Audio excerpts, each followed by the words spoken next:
இதுக்கு அங்கால நீங்கள் திருமணம் முடிக்கிறதா இருந்த இப்போ போய் பாருங்கள், அவர் எவ்வளோ படம் பார்த்துருக்கிறாரு, அவர் எவ்வளோ தொழுகிறாரு. இதான் மார்க்கம் பார்க்கறது என்பது விளங்குது. அல்லாஹ்வுடைய நல்லடியார்களே, அல்லாஹ் அறிந்தவன், மிகவும் அறிந்தவன். இந்த ஜமாத்தில் மூத்தவர்கள் பெரியவர்கள் அல்லாஹ் எனக்கு என்ன சோதனையை வைத்திருக்கிறான்னு தெரியாது. ஆனால் அண்மையில் நடந்த திருமணங்களுக்கு சில விஷயங்கள் நான் கேள்விப்பட்டேன். உண்மையாக அல்லாஹ் அவர்களுடைய கல்பில் அவர் என்ன நினைக்கிறார்களோ எங்களுக்கு தெரியல. ஆனால் இந்த இஸ்லாத்தை தேடி போவதில் கொஞ்சம் ஒரு பிரச்சனை இருக்குது. தௌஹீத் ஜமாத்துடைய ஆரம்பத்தில் அந்த பிரச்சனை இருந்தால் நான் ஓன்னு சொல்லுவோம் சரியன்று. ஏன்னா எங்களை காதியானியை விட மோசமாக பார்த்த ஒரு காலம் இருந்துச்சு. அப்போ ஒரு வீட்டில் ஒரு பொம்பளை புள்ள கிடைச்சா, இப்போ ஒரு பெண் கிடைச்சா, இன்றைக்கே சில பெண்களுக்கு வாழ்க்கையில் எங்கே மாப்பிள்ளைன்னு தேடி அலைகிறாங்க. மாப்பிள்ளை தேடுற கஷ்டமாக இருக்கு. தௌஹீத் ஜமாத்துடைய ஆரம்ப காலத்தில் இருக்கிற உறுப்பினர்களை சேர்த்தாலும் இந்த பள்ளிவாசல் நிரப்பலாம், அவ்வளோதான் உறுப்பினர்கள். ஒரு ஜனாசாண்ட எல்லாரும் போவார்கள். கொழும்புல ஒரு ஜும்மா பள்ளி இல்லை. நாங்கள்லாம் ஜும்மா தொழுகிறதுக்கு சீனத்தில் போனது மல்வானைக்கு போகணும் ஜும்மா பள்ளிக்கு. கொழும்புல எந்த ஜும்மா பள்ளியும் இல்லாத ஒரு காலம் இருந்துச்சு. அந்த அளவுக்கு நாங்கள் சின்னத்தில் காதியானி மாதிரி பார்ப்பாங்க. எந்த நலவிலும் 1992 ஜமியத்துல் உலமா இவர்கள் ஜமாத் இஸ்லாம் தௌஹீத் ஜமாத் இவர்கள்லாம் முஸ்லீம்கள் என்று அங்கீகரிக்கப்பட்ட அந்த ஃபத்வா கொடுக்கறதுக்கு முன்னாடி காதியானி எப்படி பார்த்தாலும் அவ்வளோ மோசமாக பார்த்தார்கள். எந்த உறவுக்கும் எடுக்க மாட்டார்கள், எல்லாத்திலும் ஒதுக்கி வைப்பார்கள், எந்த இதுவும் இல்லை. அப்போ ஒரு பொம்பளை புள்ள கிடைச்சா எங்க மாப்பிள்ளை தேடுறது ஒரு பிரச்சனை இருந்துச்சு. அல்லாஹ்வுடைய நல்லடியார்கள் அவ்வளோ கஷ்டமான இருக்கும். இப்ப அல்லாஹு ஆலம் எனக்கு தெரியாது.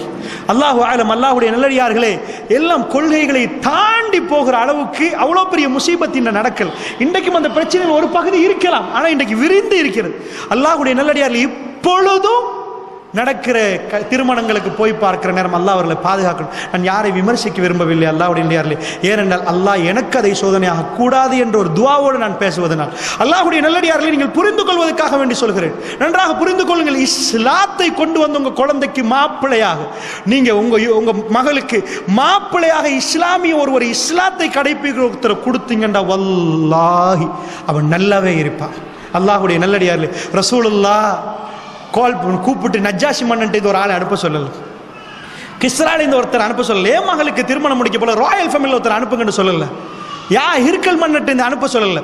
அல்லாஹ்வுடைய தூதர் எப்படி திருமணத்தை நடத்தினாங்க. அதனால கவனமாக இந்த விஷயத்தை புரிஞ்சுக்கோங்க. அல்லாஹ்வுடைய நல்லடியார்கள் இது முதல் அம்சம். ரெண்டாவது அம்சம், அதாவது முதல்ல உங்களுக்கு சொல்லிட்டேன், டிவி உழைக்கப்படணும், இந்த நஜீஸ் நாடகங்கள் ஒழிக்கப்படணும்.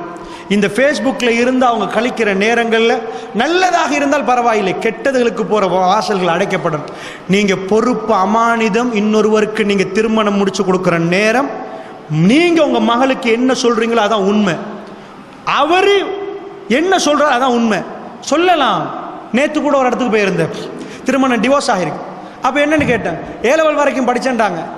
இல்லை பார்த்தா மாப்பிள்ளை உண்மையாக 10ஆம் ஆண்டு தான் படிச்சிருக்கிறாரு. அதான் பிரச்சனை இல்லை, பிரச்சனை வேற. நான் சொல்கிறேன், அதனால் திருமண ஒப்பந்தத்துக்கு போகிறவங்க உண்மையை சொல்லணும், அந்த உண்மையோட வாழணும். இது ஒன்றா நம்ப. ஸோ இன்ஷா அல்லாஹ் அதுக்குரிய சூழலை உருவாக்குவோம். நாங்கள் அதுக்குரிய பிரார்த்தனை ஈடுபடப்படும். ரெண்டாவது விஷயத்தை பொறுத்துக்கோங்க. ரெண்டாவது, ஐரோப்பா செய்கிற அநியாயம் என்ன தெரியுமா? ஃபர்ஸ்ட் கிளாஸ் லவ் பண்ணணும்னா ஐரோப்பாவில் தான் படிக்கணும்னு சொல்லணும். அதுதா நஅூது பில்லாஹி மின்னா. எங்கெல்லாம் போங்க, எப்படியும் போங்க. பல்கலைக்கழகத்துக்கு போனால் கூக்கிராமத்துலேருந்து வந்திருப்பான் கஷ்டப்பட்டு படிக்கிறதுக்கு, பங்கு கடியில் மரச்செடிக்கடியில். சரியப்பா, இது காஃபிர்கள்லாம் இருக்கிற இடம். சவுத் ஈஸ்டர்ன்லேருந்து மற்ற பல்கலைக்கழகத்துலேருந்து எங்கள் முஸ்லீம்கள் கூடுதல் இருக்கிற இடத்துக்கு போய் கொஞ்சம் பார்த்தீங்கன்னா அங்கே என்ன நிலைமை? அங்கே இதே நிலைமை தான். படிக்க வந்த இவர்கள் அல்லாஹ் எவ்வளோ கண்ணியமாக வச்சுருந்தான். என்ன ரெண்டாவது பாயிண்ட் ஐரோப்பாட என்ன ரெண்டாவது பாயிண்ட் தெரியுமா? அதாவது மேக்சிமம் ஒரு ஆளை நான் இப்போ இன்றைக்கு பயானுக்கு வரேன்னா குளிச்சு ரெடி ஆகி தான் வருவேன். அவிஞ்ச ஒரு பிஞ்ச சாரை கொடுத்துட்டு வரமாட்டேன். ஒரு இடத்துக்கு போகிறோம், நீங்கள் ஒரு ஃபங்க்ஷனுக்கு போகிறீங்க, அது மாதிரி நீங்கள் போவீங்க. ஸோ ஒரு ஆணும் பெண்ணும் சந்திப்பதாக இருந்தால் அவங்க நிறைய ரெடி ஆவாங்க. High class perfume, high class dress, வார்த்தைகளை அளந்து பேசுறது. பாபா இல்லை பாபா, உங்களுக்கு ஒன்றும் இல்லை பாபா, என்ன செல்லும், அந்த அளவுக்கு பேசுவாங்க. ராத்திரி 2 மணிக்கு டெக்ஸ்ட் போடுவோம், சாப்பிட்டீங்களா, சாப்பிட்ற நேரமா இது? ஆழ்ந்த தூக்கத்தில் இருக்கிறவனை போய் சாப்பிட்டீங்களான்னு மாப்பிள்ளைகிட்ட பொண்டாட்டி 2 மணிக்கு எழுப்பாட்டி சாப்பிட்டீங்களான்னு கேட்டால் என்ன ஆகும்? அந்த குடும்பமாக போகுமா? வேற மாதிரி போகும். அல்லாஹ்வுடைய நல்லடியார்களே, 2 மணிக்கு சாப்பிட்டீங்களா? முழிப்பு திடீரென்று, ஓ நீங்கள் சாப்பிட்டீங்களா? சுப்ஹானல்லாஹ். அன்பின் எவ்வளவு உச்ச வடிவம் இது! நிஜமான அன்பா இருந்தால் அவங்க வாழ்க்கையில் 1 வருஷம் இல்லை, நீண்ட காலம் வாழணும். இது போலி அன்பு. எப்படி போலி அன்புண்டா, நீங்கள் நல்ல, அதாவது சாதாரண ஒரு ஆளை கூட்டி வாங்க, தூசணம் பேசுகிற ஒரு ஆளை சைக்காலஜியில் வந்து நீண்ட காலத்துக்கு இது பண்ணல, பிளாஸ்டர் போடையது. பிளாஸ்டர் போட்டு கொஞ்சம் நாளைக்கு அந்த சுகத்து இல்லாமல், இஸ்லாம் தான் நீண்ட காலம் சொல்யூஷன், விளக்குச்சா? அப்படி ஒருத்தரை கூட்டிகிட்டு வந்தீங்கன்னா என்ன செய்யலாம்? கொஞ்ச நேரத்துக்கு கொண்டு தூசணத்தை இல்லாமல் ஆக்கலாம். எப்படி? ரொம்ப தூசணம் பேசுகிற சைக்காலஜி சொல்லுது அவர் அவரையும் மதிக்கல. ஸோ இப்போ ஒரு சஜஷன்ஸை கொடுக்குறோம், அவர் அவரை மதிச்சா அவர் தூசணம் பேச மாட்டார். அவ்வளோதான் டெக்னிக். இப்போ மதிக்க வைக்கணும், என்ன செய்யறது? ஓ, வீட்டில் எல்லாரும் இவருக்கு ஏசுறாங்களோ, ரோட்டில் எல்லாரும் ஏசுறாங்களோ, அதனால இவ்வளோ தூசணம் பேசுகிறாங்களோ, நல்ல பிளேசரை உடுப்பாட்டி, டையெல்லாம் உடுப்பாட்டி, பர்ஃப்யூம் எல்லாம் போட்டு வாங்க ஹில்டனுக்கு போவோம். ஸோ ஒரு பேச்சுக்கு, ஹில்டன் போகிறதுக்கான்னு சொல்லலை, பேச்சுக்கு அவரை கூட்டிகிட்டு போனால் புஃபே சாப்பாடு. இப்போ தூசணமாக பேசுவார், பக்கத்தில் உள்ளவன்ட்ட தூசணமாக பேசுவார், வீட்டில் சோத்து பானன்னு கத்துவார், இல்லைண்டா ஒரே அடி பிளேட்டால பப்படம் எங்கன்னு கேட்பாருங்கதா, ஏதோ பப்படத்தை கொண்டு வந்து வைங்கன்னு கேட்பாரு. ஏன்? இல்லைண்டா ஒரே பிரச்சனை. அவர்கிட்ட போய் புஃபே சாப்பாடு சரி முடிஞ்சுச்சேன்னு வைங்களேன், என்ன சொல்லுவார்? தூசணத்தால ஏசுவார். இவ்வளவு தூரம் வந்த இந்த புஃபேக்கு இல்லைன்னீங்க, நோ ப்ராப்ளம், நோ ப்ராப்ளம். எல்லா ப்ராப்ளம் வயிற்றுக்குள்ளே இருக்கும், ஒரு ப்ராப்ளம் இல்லைன்னு போயிடுவான். ஏன்? அவன் உடுத்த ட்ரெஸ், நான் இப்படி பேசணும், இப்போ நான் என்ன உடுத்திருக்கிறேன், நான் என்ன ஆள். ஸோ அதுதான் அந்த அந்த தீர்மானிக்கிறது. அல்லாஹ்வுடைய நல்லடியார்களே, ஸோ நல்ல ட்ரெஸ் பண்ணி நல்ல பர்ஃப்யூம் எல்லாம் அடித்து மேக்கப் பண்ணிட்டு போகிறாங்க சந்திக்கிறதுக்கு. இவரும் போகிறாரு. இப்படி போனால் வேர்ட்ஸ் சூஸ் பண்ணுவாங்க பேசுகிறதுக்கு வார்த்தைகளை.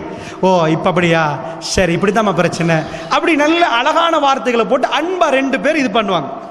ஸோ இவ்வளோ அமர்கலமாக நிற்கிறாங்களே, திருமணம் முடிச்ச போகிற அதெல்லாம் நடக்குமா? இல்லை. மாப்பிள்ளை 4 நாளைக்கு அதே சாரம், பொண்டாட்டி 10 நாளைக்கு அதே கவுன், 2 பேரும் உயிர் வாழ்றதே புதுணும் அந்த நாத்தத்தில். ஏனண்டா எசிட் அடிச்சுட்டாண்டா கண்ணுக்கெல்லாம் என்ன ஆகும்? இந்த எசிட மாதிரி மணக்கும் அந்த அளவுக்கு. அதையும் தாண்டி குடும்ப வாழ்க்கை ரசூலுல்லாஹ் விரும்புறதுல ஒன்று வாசம். இப்போ நான் உங்கள்கிட்ட பேசுகிறேன், கேளுங்க.